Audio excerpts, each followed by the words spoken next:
Hi hello friends, welcome back cine update.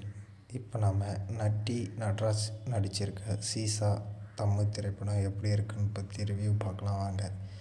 Seesaw படத்தோட கதை என்னன்னு பார்த்திங்கன்னா, இளம் தொழிலதிபர் நிஷாந்த் ரூசோ மற்றும் அவரோட காதல் மனைவி பாடினி வசிக்கும் வீட்டில் வேலை செய்யும் ஒரு ஆண் கொலை செய்யப்படுறாங்க.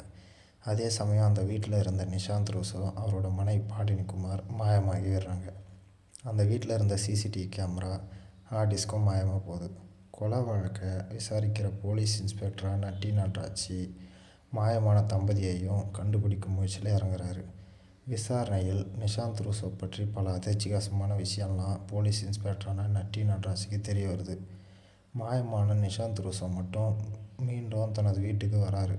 அவருடன் இருந்த அவரது மனைவி என்ன ஆனார் என்பது குறித்து போலீஸ் அவரோட விசாரிக்கும்போது அவர் சரியான மனநிலையில் இல்லைன்றது தெரிய வருது.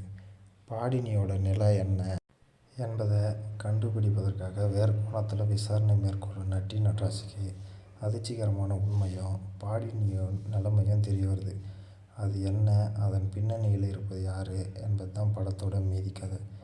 இந்த கதையை அறிமுக இயக்குனர் குணா சுப்பிரமணியம் இயக்கியிருக்காரு. இந்த படத்தை பற்றின உங்களுடைய கருத்தை கமெண்ட் செக்ஷனில் கமெண்ட் பண்ணுங்கள். தொடர்ந்து நம்ம சேனலுக்கு சப்போர்ட் பண்ணுங்கள், லைக் பண்ணுங்கள். Thank you for subscribe my channel.